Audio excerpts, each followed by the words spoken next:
Culhane from the Patel College of Global Sustainability at the Rosebud Continuum Eco Science Center in Land of Lakes, Florida. That's a mouthful.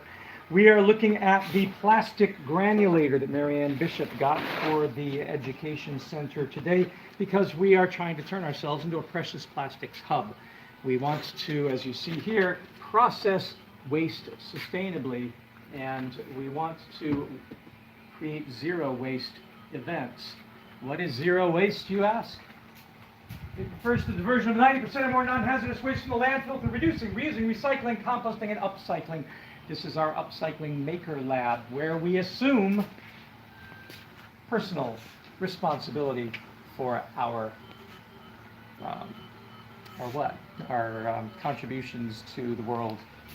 And the thing we do is we take bottle caps and we melt them in an oven and turn them into signage and tabletops and things. So we're working on that kind of initiative, and we just got this plastic granulator. So let's take a look at the plastic granulator.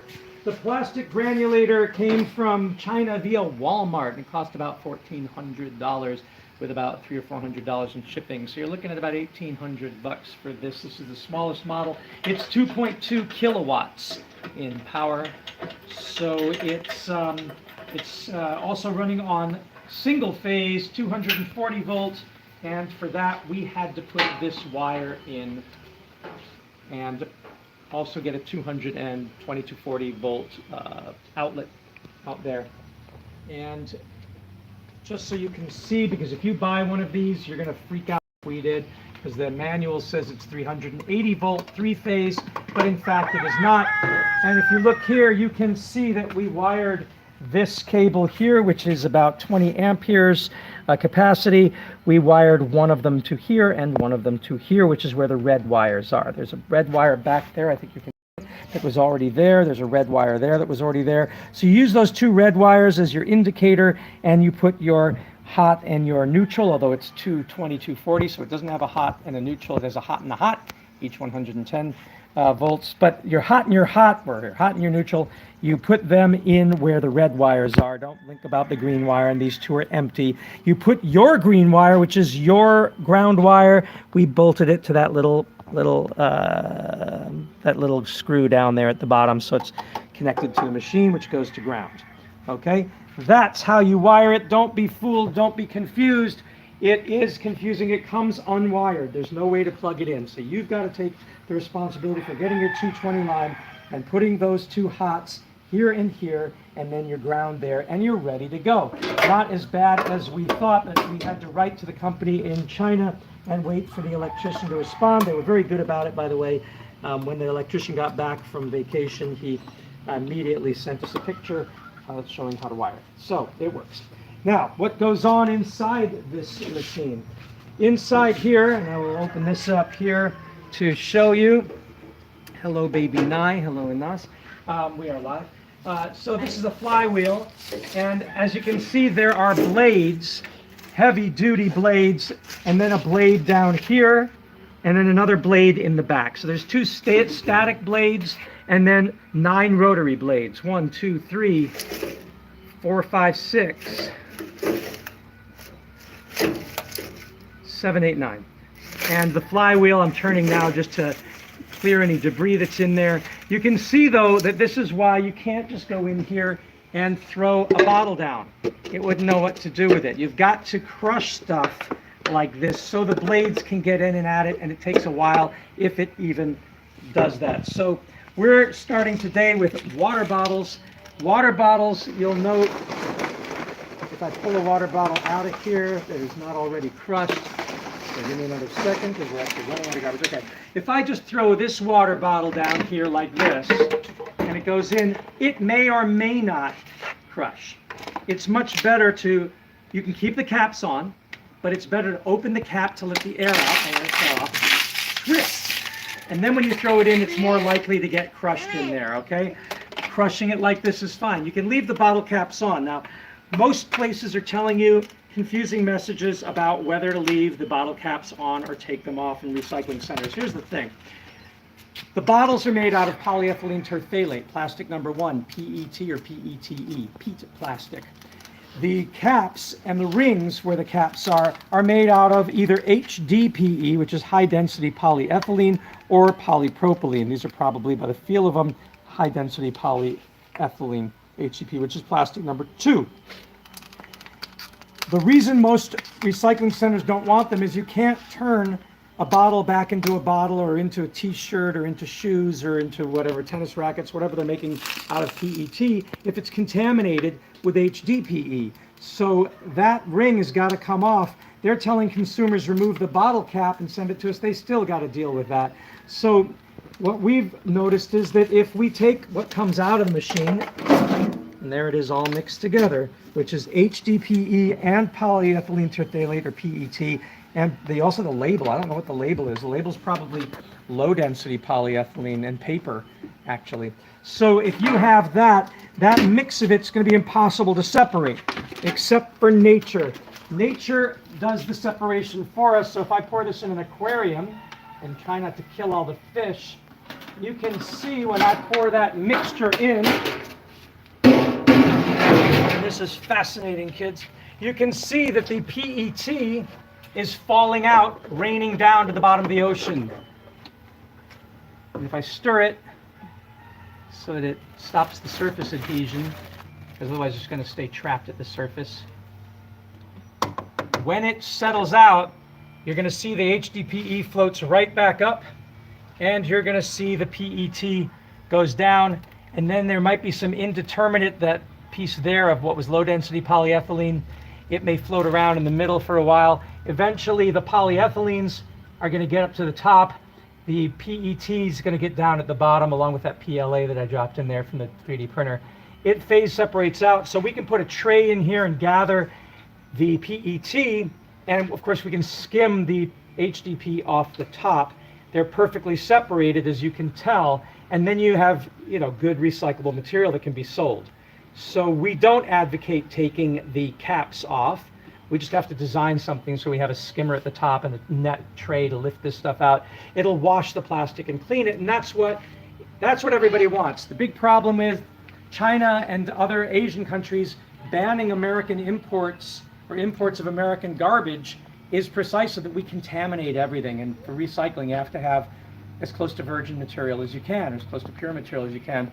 But of course, with water separation, you get that, and you get the cleaning. They don't want your Coca-Cola residues. They don't want your phosphoric acid and your glucose and your fructose and your additives and all the crap you put in your body when you drink your Coca-Cola, if you drink that nonsense.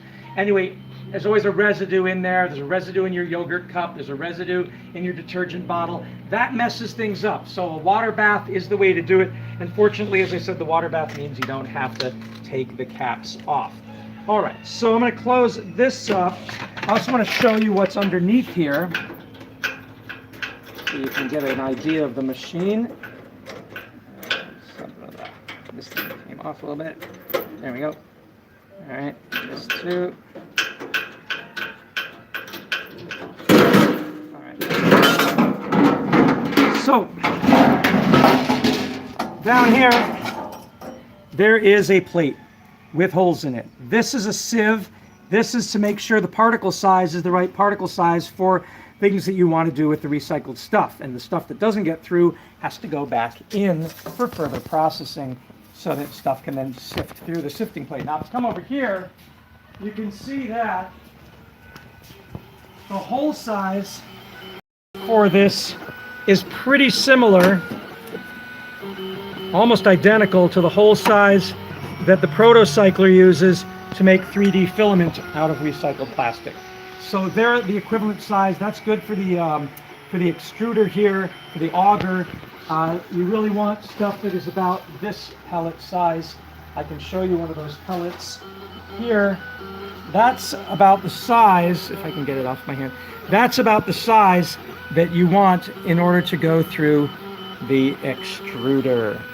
All right, you see that there.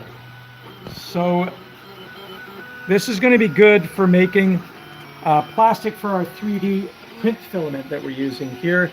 We have made filament out of bottle caps. That's this green stuff here. We started printing with it. It was semi-successful, but HDPE or bottle caps and detergent bottles don't stick to the heated bed well. We tried putting tape down. We're gonna have to try a glue stick. The other problem is it's not really good self-adhesion, so the print tends to fall apart. So we're probably gonna mix this with some of the PLA, and you can see I have some mix here that we're gonna try. It's slightly greenish, slightly red right here. That's a mix of HDPE and polylactocrylic acid, or PLA. Maybe that'll work better. So a lot of experimentation we're going to have to do for this, and that's what Taylor Garrett, who's behind the phone right now, behind the camera, there she is. That's what she's doing for her capstone project for the Patel College of Global Sustainability. So let's put this plate back in. I think you understand now the function of the sieve plate, why it has the holes the size it does, and that you have to clean it from time to time. Also, this machine is filthy, and that's not good for printing, but that's another reason why you want to use a water bath. So we lift this up then, and we put this back on. All right. Everything takes time, so I have to think of silly things to say while you're just watching me screw this. Nice watching. This Nye's watching. Well, I was going, screw that. Okay, I did screw that Nye. I screwed this, I screwed that. All right, and put this. Of course, some of this stuff is too big, so it fell through. So make sure that so you have a uniform size, that you clean this out before you start again. All right. Okay, so I'm going to close up the flywheel here. Just put the cover back on, and then we are going to take this and put it up here, screw that down. All right, and now we are ready to start our grind. This is going to be noisy, so I hope Nye doesn't mind. You might want to take Nye, he might get startled. All right, so when you're running the machine, you must wear protective eyewear because it's going to shoot flakes up. I've got glasses on. You also should wear gloves, and we need something to push with. I'm using this cardboard here, okay? So, turn on everything here. You can't throw everything at once. Listen for that sound on the drum for the next piece. If I really try to put something, this would probably work. This probably won't. I got hearing injuries. I will know.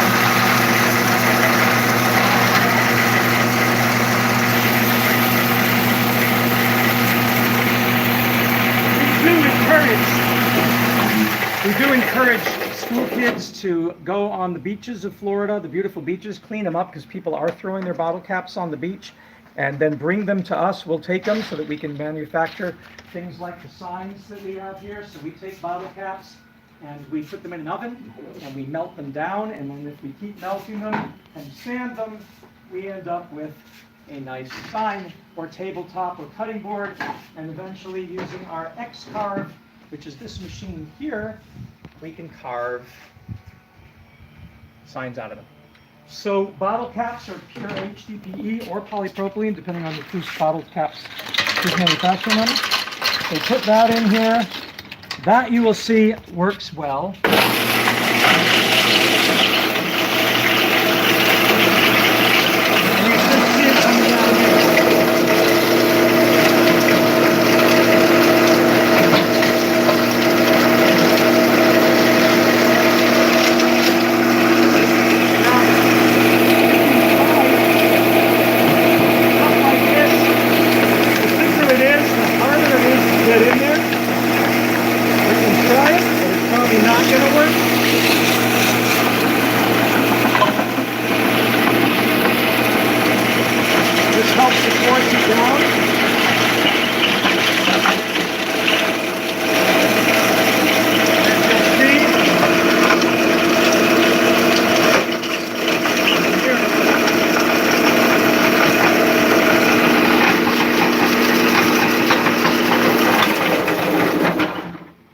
Take a look. I'm sure there's something caught here. Yeah, look at that. Right, so this didn't even get touched. They're starting to get shredded. So you got to do something with big bottles like this. They just don't work all that well. But the other stuff is working fine. And I wanted to show, what do you do then? You've got HDPE mixed with polyethylene terephthalate.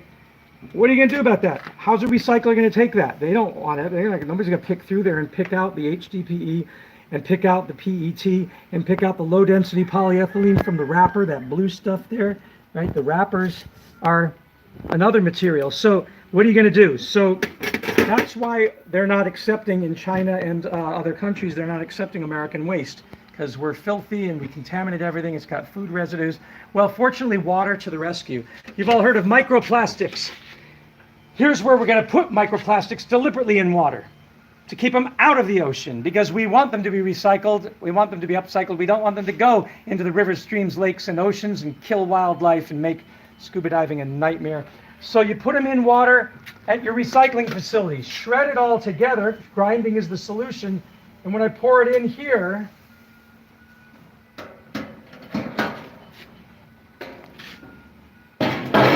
and then stir it a bit, you will see magical separation because of density. PET, plastic number 1, is negatively buoyant and sinks to the bottom of the abyss. HDPE is positively buoyant. You could use it as a life raft. You've got enough bottle caps. We should try that sometime. Put them in a mesh bag and throw them out in the ocean. I've seen videos of people who've made entire islands to live off of just out of bottles. Right, but the bottles as a bag, that would drag you down. So it's got, that's got to be filled, sealed bottles with air inside. Yes, you can do that. But the irony is that the bottle itself is negatively buoyant. Oh, okay. Whereas the cap of the bottle is positively buoyant. Now imagine that you could make a better floating island by corralling this stuff, but of course you didn't want it to get out into the ocean. People have made rafts and lifeboats. I was going to say, I wonder if you could fill something with it. Yeah, I'm sure you could. So that's what you're seeing here. If you come outside for a second,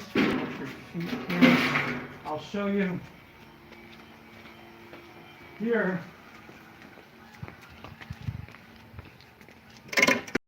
I have so this is many different colors of bottle caps. It'll make a nice tabletop. People like that sort of mosaic thing. So I got the mosaic here. That's all floating. But at the bottom of this, if I dip myself down, I should do it with my hand actually. So my hand gets all. That's PET down from the bottom. That was food containers, black ones and white ones and clear ones. Food containers, they drip at the bottom, but now they're all clean. So all we need now is a way of skimming this off and lifting a tray up to get the other thing out. And you get pretty good separation, as you can tell. And I don't see any evidence. I'm checking for mosquitoes, but I think that this layer here chokes off the oxygen, so I don't think we're going to get mosquitoes. That's one thing I'm checking on this outdoor experiment here. We're always doing experiments here at the Rosebud Continuum. All right. So let's just shred a few more things. See what you can put in, what you can't. Obviously, the water bottles are the easiest, as we've shown. Stuff made of thick PET is a problem. However... Do you want to try this? Oh, yeah. And then try to see what happens when it goes up. But it sinks down. It'll contaminate my PET, but that's the only problem. Okay, so wait, have better containers? Yeah. Or more containers? One more fish tank. Or a bucket. We have a bucket, right? Let's get a bucket. You want to try that? Let's try it. Except you got to finish out what's in there. Yeah, there's a bucket of water here.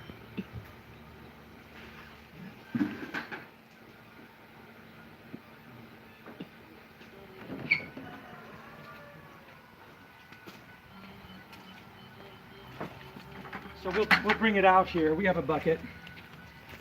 So we want to try that, huh? And then we gotta get this to finish out. So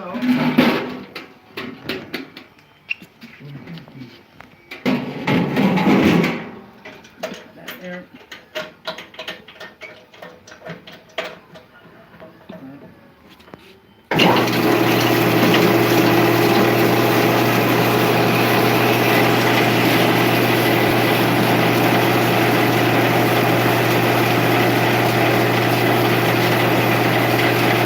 Should I keep recording? So we're trying to finish this out.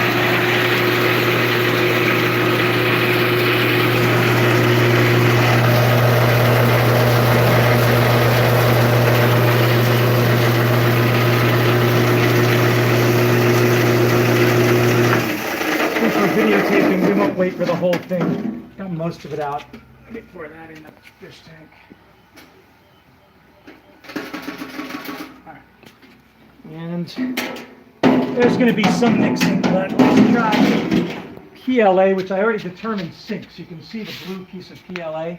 It's like PET. It's going to sink. So I can do it with bottle caps because they're going to separate out. Ooh, this is going to be a... You know, even though the machine is off, prudence says, take that extra step when you're sticking your hand down something. Like, why would you not? Right?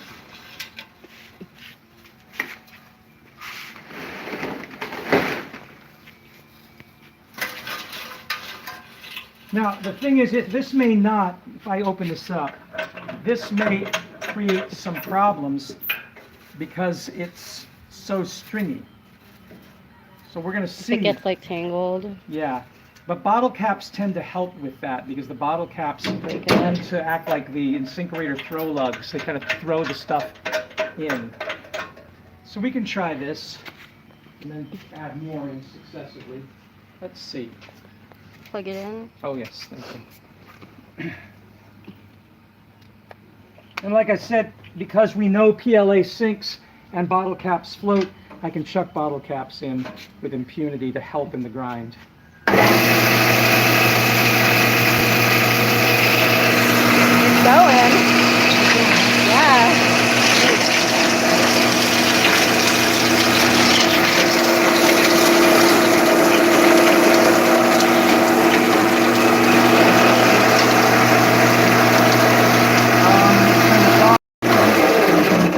I'm sticking my hands in.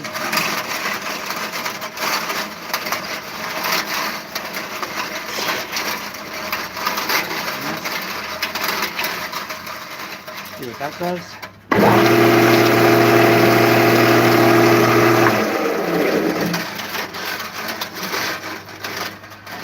Add in there.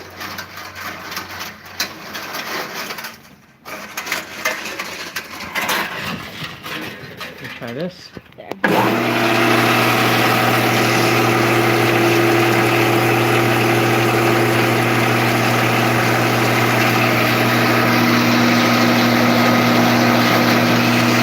Not the easiest thing in the world, is it? Maybe in smaller chunks. Maybe. It's coming out though. Yep, it is. I got a lot of bottle caps in there, so that could be a problem. It should have been the chaser. Oh no, it's just stuck. It's just stuck. Yes, it would probably have to be put in smaller batches. You know how impatient people get, or how patient I get. But, It should still grind. should. Oh, I unplugged? No, I didn't unplug it. Is it tightened? Oh, it's not fully closed, I don't think. Here it is. I'll be darned. What happened? And it's not fully closed? Yeah. Plug that way.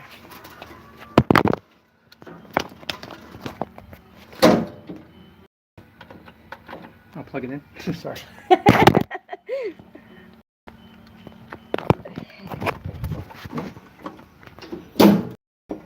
Yep. Do we want to maybe take it out and see?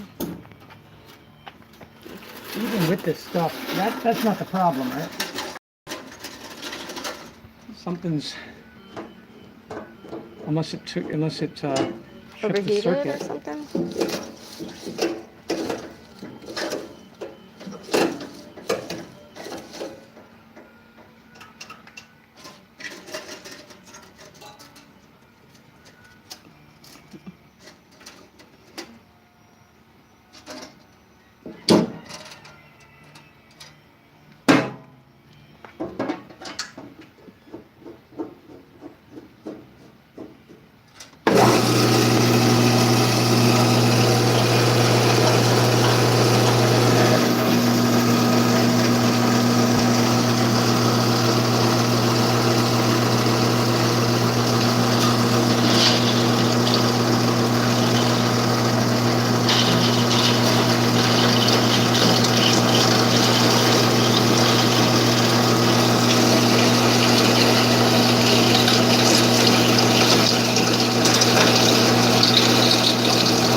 bit of a mess to do.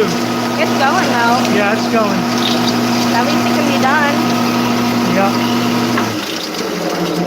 So obviously the nest of spaghetti mess that is. It's not like moving down. Yeah. So we have to. Yeah, just throw it in there and I'll do it little by little.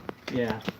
But we have enough now to go outside and see the red PLA with the HDPE, what happens. But I wouldn't do this with bottles because, of course, the PET is going to end up at the bottom with the PLA, and there'd be no way to separate those. See, I see red at the top. Yeah, but that's because it's floating on top of stuff that's floating. See, when I stir it, yeah. Eventually, if we can get it stirred, see how the red's going to fall out. Mm-hmm. And then you're going to be able to skim this off. Wow. And if you keep washing it, and it's deep enough, of course, it would have to be deep enough, you're going to get all the PLA out. It's all going to, because right now it's just sort of sticking to it. It's getting purer. And then when you want to get your pure PLA out, it's the blue, the white's from my hand. So the PLA is coming out. And you see there's still a little bit of PET, that white stuff in there, because it wasn't totally clean. But it works, and there's a leaf. Like, why is there a leaf there? In the bucket. Leaf in the bucket. And now, of course, it's sitting on the top, so I'd have to do this again to get it to fall out and go down. That's something. Cool. Progress. Progress there. Yeah, so the only other thing we know that there's something interesting, which is if that professor in that article I sent at the other university, she's doing work on this, she says you can 3D print with PET. So it might be worth making some PET PLA and trying to extrude it and get some filament out of it and see what happens. Okay. My next step, I'm going to try to calibrate that protocycler to where it's measuring right. And then once I can get some proper PLA, then I'll try to mix it. Okay, here's what I want you to do now then. In that, see what you can recycle in PET out of that, because most of our PLA is out of this thing. I want you to run the machine so you feel confident in it. PET like plastic bottles? Yeah, well, and containers. This is all PET. Oh, I sort all my garbage. Like, take that lid off if you don't mind. Just remove the lid. Oh, this So yeah, you can get at it. And you'll see that there's all sorts of, you know, they stick. You have to pull on it. There you go. Just set it on there. This is all the stuff. So I would start with food containers like that. But let's get you familiar with the machine. I'll bring my gloves next time. Yep. There's it. Mm-hmm. And you'll see how many turns it takes to. That's the big pain. It's just turning it until it's not rattling. Okay, not that tight. That's good. Okay. Make sure the machine's going to work by turning it on. So put on gloves. I mean, you're safe here. You saw that the danger part is down here, right? Yeah. It's down here. So the only thing is, the reason you should wear gloves is because if some piece of plastic got snagged and started pulling you down, maybe it would pull the glove off before it pulled your arm down. You're never going to stick your arm down there, but we want to be careful and use that. Yeah, I'll get that roll of. This is our pusher down here. Okay. And you have to do it little by little because and then turn it on.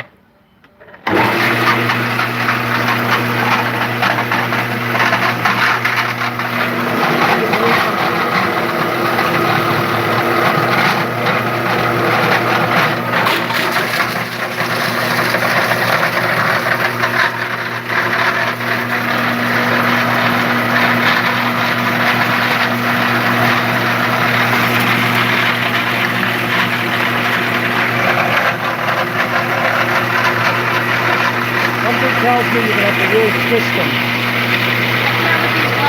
Oh, okay.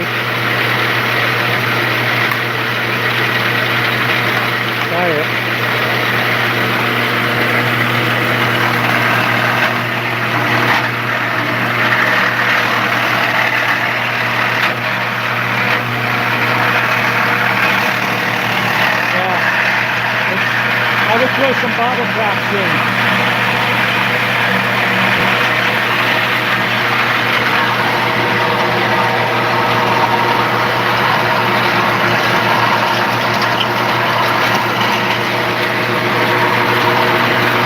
That's enough. Go to your next piece of please.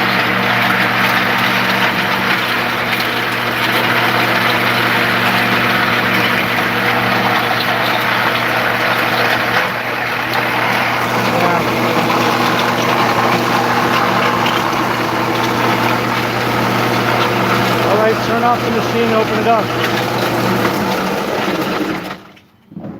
So these are the things we have to get familiar with, like at what rate do you feed it? That was too How, fast, yeah, for it's too sure. fast.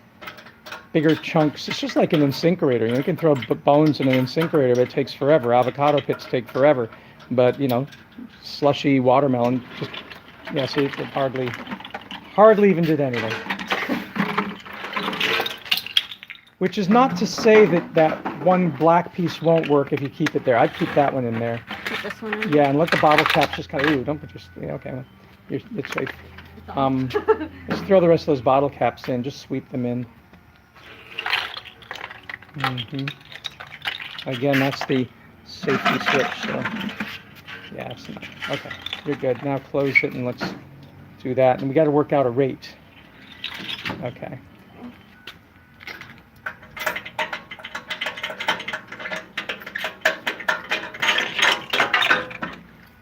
All right, go ahead and turn around.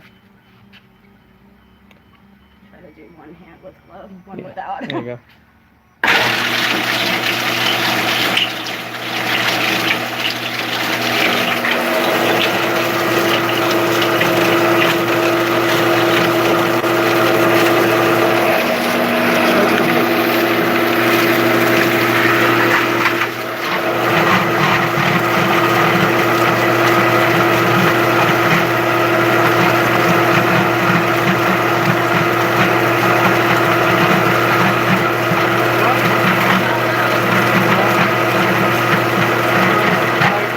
Bottle caps in.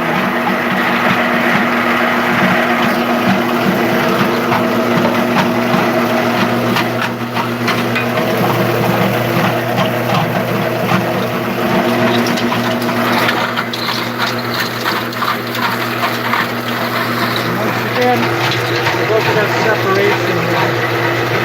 HDPE polyethylene terephthalate. That's plastic number 1, plastic number 2. Alright, so throw something else in. Let's see. I don't know that it ground the blue thing yet. Or not. It's still bouncing around. Really twist it up. If you can't, don't wear, you don't need gloves then for that if you.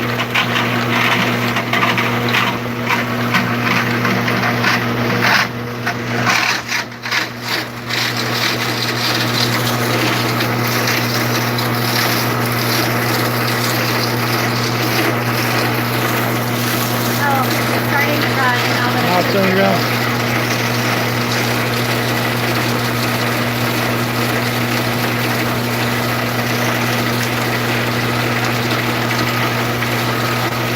Hey, a student of mine from, oh, wait a minute. Is that really Carlos Gallery from Marsville? Marsville. That's their game. Making this a home with DR fame. All we got to do is to work together, and we'll. What was it? It was great. Hey, Mr. Marsville is there. This is a former student of mine, Carlos.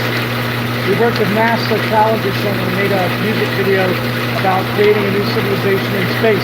And he's saying hi. It's great to hear from you, Carlos. You come to Florida. This is Taylor, student of mine.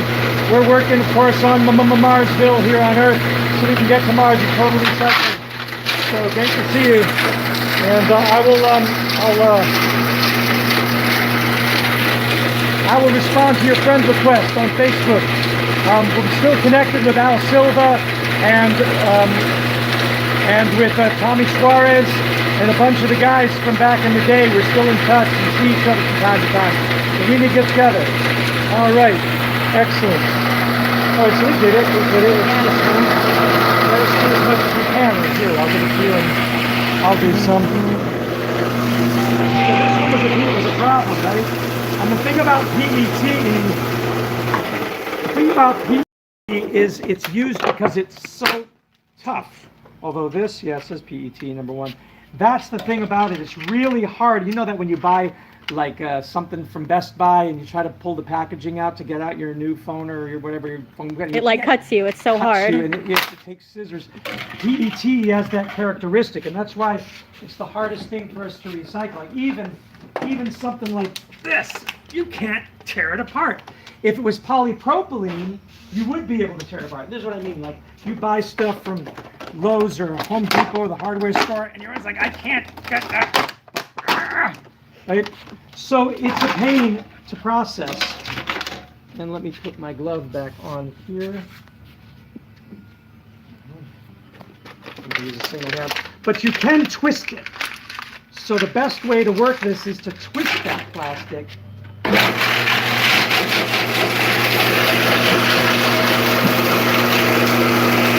Like this is for the razor. Twist it up. These things. If it was polypropylene, it would tear. It's not polypropylene.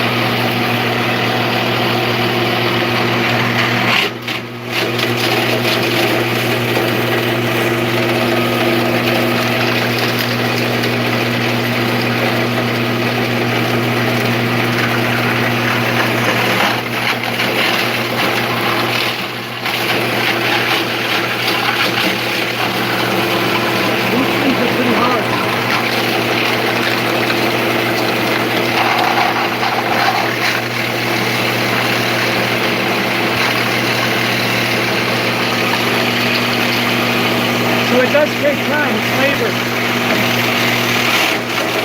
The only thing that's going to make this worthwhile is our stuff is going to be separated and cleaned and dried and bagged, and then it'll have a value.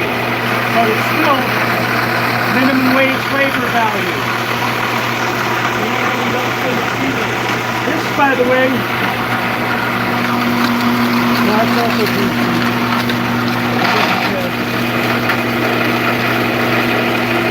The best thing is loud, but the best thing to do is to put a podcast on and blow your ears out and do this while you recycle. But the volume reduction is going to be great. This I don't know. I don't know if I need to really kind of twist it around. So that the wheel will like take it down. Yeah, the wheel.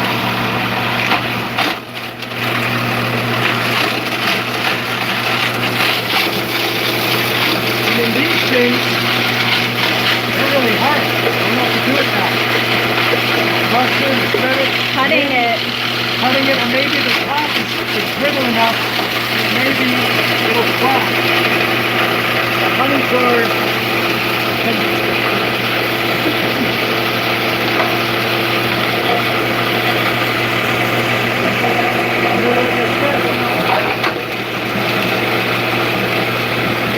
We'll just keep at it. And we can see from time to time. There, it's all stuck in there. That didn't go anywhere. But this maybe not really.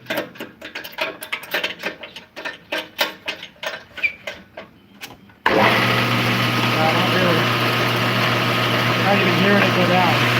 It's like spinning past it. yeah. And you'd have to see, that's why we need a shredder. This is a granulator. A shredder has, like in your paper shredder, if you open it up, it's got teeth that are staggered that dig in like a claw. And pull it down. And then pull it and strip it. That's not what this is. This is smashes it and cuts it. So you really want to put stuff through a shredder first if it's tough stuff, then into the granulator to get the right size. That's really the only way to make something like this work. And even if I put that down in like that,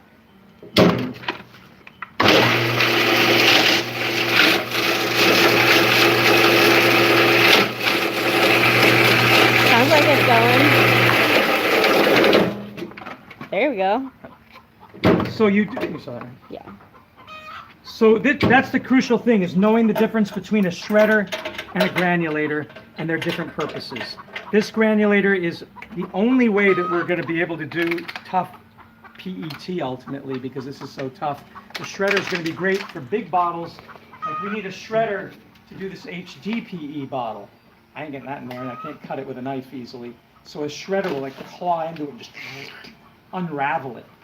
So that's that's what we're doing here. So ultimately we want to buy or build a shredder, but we have the granulator, and as you can see, we are able to separate all of that mixture of PET and HDPE and put it in this water bath, so that we can keep these microplastics out of the ocean where they don't belong. And there you see it right there. You see it beginning to fall through. It's a nice little science experiment as we wash it through and separate out. So all that, the black that's on the top is the PET, and I need to stir it to get it to fall through. And then the white is mostly the bottle caps, and they're going to come back up.